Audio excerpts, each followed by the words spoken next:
Let's bite बयानबाजी। Ukraine के राष्ट्रपति व्लादिमीर जेलेंस्की ने कहा है कि उनका देश ऐसे फैसलों के लिए तैयार है जो शांति ला सकें। उन्होंने कहा कि कोई भी फैसला जो यूक्रेन के खिलाफ हो या उसके बिना लिया जाए वह शांति के खिलाफ होगा। ऐसे फैसले न अमल में लाए जा सकते हैं न उनसे कुछ हासिल होगा। जेलेंस्की ने जोर देकर कहा कि दुनिया को एक ऐसी सच्ची और स्थायी शांति चाहिए जिसका लोग सम्मान करें। Шановні українці, українки, президент Трамп оголосив про підготовку своєї зустрічі з Путіним на Алясці. Дуже далеко від цієї війни, яка триває на нашій землі, проти нашого народу, яку все одно не закінчити без нас, без України. Путін не вірив в наших людей, тому ухвалив це своє безнадійне рішення спробувати взяти Україну. Це було його головною помилкою – не зважати на українців. Я вірю в наших людей, бо українці сильні, українці захищають своє.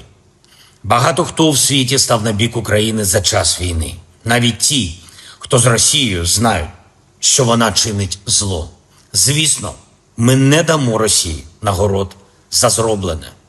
Український народ заслуговує на мир. Але всі партнери мають розуміти, що таке достойний мир. एक टीवी डिबेट में अमेरिका के राष्ट्रपति डोनाल्ड ट्रंप के भारत पर 50% टैरिफ के बयान को लेकर बहस हुई। भाजपा प्रवक्ता प्रदीप भंडारी ने कहा कि हमारा कुल निर्यात $820 बिलियन का है, जिसमें से $780 बिलियन पर इस फैसले का कोई असर नहीं पड़ेगा। ये आज तो स्पष्ट हो गया कि प्रधानमंत्री नरेंद्र मोदी जी राष्ट्रहित को सर्वोपरि रखते हैं और भारत कोई भी देश के सामने नहीं झुकता है, अपनी स्ट्रैटेजिक ऑटोनॉमी को सबसे आगे रखता है। पहली बात एक चीज समझिए कि हमारे टोटल $820 बिलियन के एक्सपोर्ट है, इसमें से $780 बिलियन पे जीरो फर्क पड़ने वाला है। सिर्फ और सिर्फ $40 बिलियन, जिसमें से भी इलेक्ट्रॉनिक्स, फार्मा, ऑटो, मेटल, ये सब पे कोई फर्क नहीं पड़ने वाला है। पहली चीज, भारत आज चौथी सबसे बड़ी अर्थव्यवस्था है अंजना जी। दुनिया के कुछ मुल्क हमेशा क्लाइंट स्टेट्स के हिसाब से डील करना लोगों से जानते हैं और मुल्कों से जानते हैं, इसीलिए उनके लिए एक पाकिस्तान जैसा भिखारी देश जो एक क्लाइंट स्टेट है वो ठीक है, परंतु हिंदुस्तान जो आंख में आंख डालकर बात करता है, अपने हितों को ऊपर रखता है, ना कि किसी विदेशी मुल्क के हितों को, वो कई लोगों को डाइजेस्ट नहीं होता है। क्योंकि आज हम चौथी सबसे बड़ी अर्थव्यवस्था है, हम तीसरी सबसे बड़ी बढ़ने वाले हैं। भारत ने अमेरिका और रूस के बीच 15 अगस्त को अलास्का में होने वाली बैठक के लिए हुई सहमति का स्वागत किया है। भारत ने एक बयान जारी कर कहा कि इस बैठक का उद्देश्य यूक्रेन में जारी संघर्ष को समाप्त करना और शांति की संभावनाओं को आगे बढ़ाना है। सरकार ने प्रधानमंत्री नरेंद्र मोदी के उस बयान को दोहराया कि यह युद्ध का युग नहीं है और भारत इस आगामी शिखर बैठक का समर्थन करता है। भारत ने इन प्रयासों में पूरा सहयोग देने की तत्परता भी जताई। लोकसभा में नेता प्रतिपक्ष राहुल गांधी द्वारा महाराष्ट्र विधानसभा चुनाव में धांधली के आरोप लगाने के बाद सियासत गर्मा गई है। आम आदमी पार्टी के सांसद संजय सिंह ने दावा किया कि दिल्ली में भी बीजेपी पदाधिकारियों को एक एक बूथ पर 500-500 वोट काटने का टारगेट किया गया था। देखिए, दिल्ली में जब वोट की गड़बड़ी हुई थी तो ये सारी बातें हमने उस समय कही थी। छोटे छोटे घर में 25-25 वोट बने थे, हमने प्रमाण दिया था। हमने दिल्ली के अंदर प्रमाण दिया था, केंद्रीय मंत्री के घर में 33 वोट बने थे, 25 वोट बने थे, 22 वोट बने थे, 26 वोट बने थे, पूरा आंकड़ा दिया था। दिल्ली का चुनाव घोटाला करके, फ्रॉड करके जीता गया। 42,000 वोट तो अकेले केजरीवाल जी की कॉन्स्टिट्यूंसी में कटवा दिया गया। तो उस समय ये सारी बातें जो आज राहुल गांधी जी और कांग्रेस पार्टी कह रही है, ये सारी बातें हमने उजागर किया था। तब न राहुल गांधी जी बोले, न कांग्रेस पार्टी बोली, उस समय नहीं बोले। और आज जो ये सामने पूरा मामला आया है, इससे ये बात बिल्कुल स्पष्ट हो गई है कि दिल्ली का चुनाव पूरी तरीके से फ्रॉड था, देश का चुनाव पूरी तरीके से फ्रॉड था। और अब ये ज़रूरत है कि पूरे देश में इसका गहराई तक पता लगाया जाए। चुनाव आयोग तो खैर संज्ञान लेगा नहीं, लेकिन अपने स्तर से जो जानकारी मिलती है उसको सामने रखा जाए। और अब तो चुनाव लड़ने का कोई मतलब नहीं है। हम लोग रैली, सभा, मीटिंग संगठन बनाने का काम करते रहते हैं, मोदी जी अपना दूसरे काम में लगे हुए हैं, तो अब चुनाव का कोई मतलब नहीं। आरएसएस प्रमुख मोहन भागवत ने कहा है कि भले ही भारत $3 ट्रिलियन की इकोनॉमी बन जाए, इसमें कोई नई बात नहीं, क्योंकि कई देश पहले से ही अमीर हैं, लेकिन दुनिया के पास वो नहीं है जो हमारे पास है, धर्म और अध्यात्म। भागवत ने कहा कि जब हम इसमें आगे बढ़ेंगे तभी दुनिया हमें विश्व गुरु के रूप में देखेगी। अपना देश भारत किस बात से बड़ा होता है? इसी बात से बड़ा होता है। हम $3 ट्रिलियन की इकोनॉमी भी बन जाए तो दुनिया में उसका कोई आश्चर्य नहीं, क्योंकि अनेक देश हैं। अमेरिका भी अमीर है, चीन भी अमीर बना है, अमीरी वाले देश बहुत है। कई बातें हैं जो बाकी देशों ने भी की है, हम भी कर लेंगे। लेकिन ये जो अध्यात्म है, धर्म है, ये दुनिया के पास, ये हमारे पास है, और दुनिया हमारे यहां उसके लिए आती है। उसमें जब हम बड़े बनते हैं तो सारी दुनिया हमारे सामने नमस्कार करती है, हमको विश्वगुरु मानती है। तो बाकी सारी बातें चाहिए, है ना? धर्म मोक्ष केवल नहीं, अर्थ काम भी चाहिए। तो बाकी सारी उन्नति करना, लेकिन इसमें बड़ा बनेंगे तो हमारा देश वास्तव में माना जाएगा विश्वगुरु। और ऐसा होने के लिए हम जो ये सारा करते हैं, पूजा करते हैं, उत्सव करते हैं, तो ये अच्छी ही बातें हैं, इसलिए अच्छा लगता भी है, लेकिन केवल उतने तक नहीं, इसका जीवन से संबंध है। बीजेपी सांसद निशिकांत दुबे ने कहा है कि मैं भगोड़ा नहीं हूं, मेरे और पत्नी के खिलाफ 51 मामले दर्ज हो चुके हैं। मैं दुखी हूं, लेकिन जितनी बार प्रशासन मुकदमे दर्ज करेगा मैं उतनी बार सरेंडर करूंगा। पुलिस का ये कहना है कि एफआईआर उसने एमपी एमएलए कोर्ट में भेजा है, अभी वहाँ तक स्वीकार नहीं हुआ। जब एफआईआर स्वीकार होगा तो फिर जो धाराएं लगाई हैं, 20 जो केस मेरे ऊपर किए हैं, 20 सेक्शन जो लगाए हैं, तो उसके आधार पर सेक्शन 41 का जो है इनको नोटिस देना है, 3 बार नोटिस देना है, और उसके बाद यदि गिरफ्तारी की कोई संभावना बनेगी तो गिरफ्तारी होगी। मैं भगोड़ा नहीं हूँ। आपको पता है कि दिल्ली से गिरफ्तारी के डर से किस तरह यहाँ के मुखिया भागे।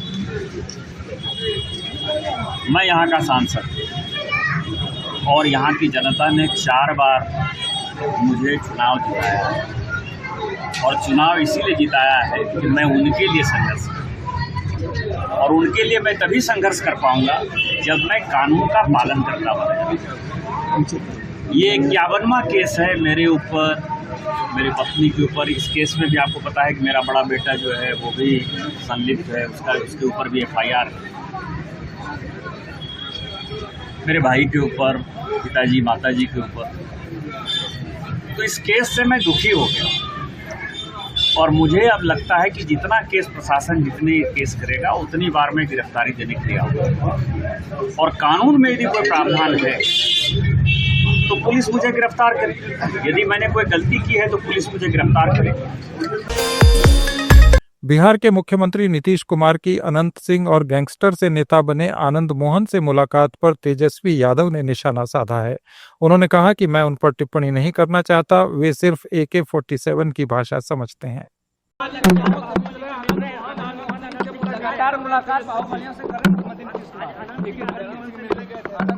देखिए, हम इन लोगों पे कोई टिप्पणी हम करना नहीं चाहते। इन लोगों के बातों पर, इन लोगों के नाकाम के लोग हैं।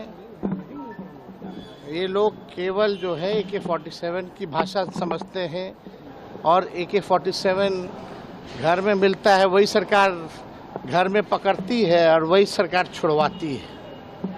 तो ऐसे राजनीति में हम लोगों को कौन क्या है नहीं है, बिहार की जनता अच्छे से जानती है। इन लोगों के बारे में अगर बात करना है तो पार्टी के प्रवक्ता हैं, हम लोगों के लायक ये लोग नहीं है, मुंह से हम लोग क्या बोलते हैं। अपने प्रस्तावित भारत दौरे को लेकर फिलीपींस के राष्ट्रपति फर्डिनेंड आर मार्कोस जूनियर का एक बयान आया है।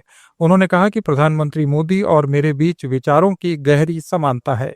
इसके साथ ही उन्होंने कहा कि मुक्त, खुले और समावेशी हिंद प्रशांत क्षेत्र के लिए हमारी साझा आकांक्षाएं हैं। मार्कोस ने यह भी कहा कि भारत और फिलीपींस तेजी से विकसित हो रही अर्थव्यवस्थाएं हैं। Mga kababayan, I returned from India, our good friend and now our strategic partner, with an even stronger sense of optimism. Optimism that our bilateral partnership will foster progress and prosperity for both countries and also contribute to the peace and security in the broader Indo-Pacific region. The elevation of our bilateral ties signals our mutual recognition of the complementarity and alignment of our interests, not only in bilateral matters, but also in many regional and international issues of critical importance to both our countries. During my visit, I met with Prime Minister Narendra Modi and his top officials, wherein we discussed concrete ways to realize the full potential of bilateral and multilateral cooperation. Towards this end, our two governments signed several cooperation agreements. These were on judicial matters, space, science and technology, defense and security, culture and tourism. I am pleased to be able to say that Prime Minister Modi and I had a real meeting of the minds. Uttarakhand के मुख्यमंत्री पुष्कर सिंह धामी ने प्राकृतिक आपदा से प्रभावित क्षेत्रों में बिजली आपूर्ति बहाल होने की जानकारी दी है। एक्स पर एक वीडियो शेयर करते हुए धामी ने बताया कि भीषण बारिश, लैंडस्लाइडिंग और बादल फटने से बिजली, पोल, तार, ट्रांसफार्मर सबको गंभीर नुकसान हुआ था। इसके बावजूद अब बिजली आपूर्ति बहाल कर दी गई है। सौर ऊर्जा और माइक्रो हाइड्रो ग्रिड के माध्यम से बिजली उपलब्ध कराई जा रही है ताकि इलाके के लोग प्रभावित न हों।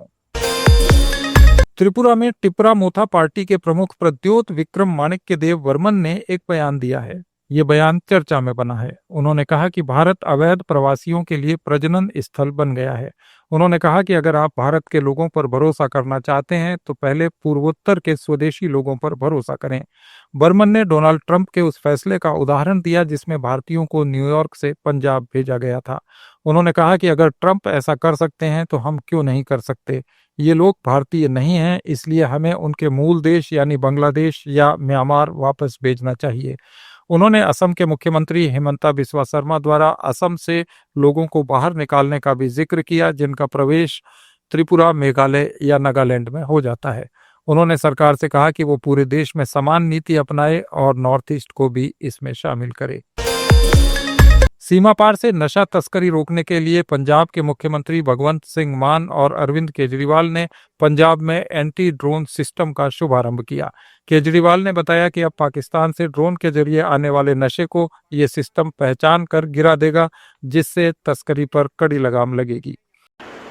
हम जानते हैं कि अधिकतर नशा जो पंजाब में बिकता है वो पाकिस्तान पार बॉर्डर से आता है और पाकिस्तान पार बॉर्डर से ड्रोन से आता है। पाकिस्तान में बैठे हुए लोग ड्रोन से नशा भेजते हैं, यहाँ पे ड्रोन गिराता है, कोई उसको ले जाता है उठा के और फिर पंजाब के अंदर बेचता है।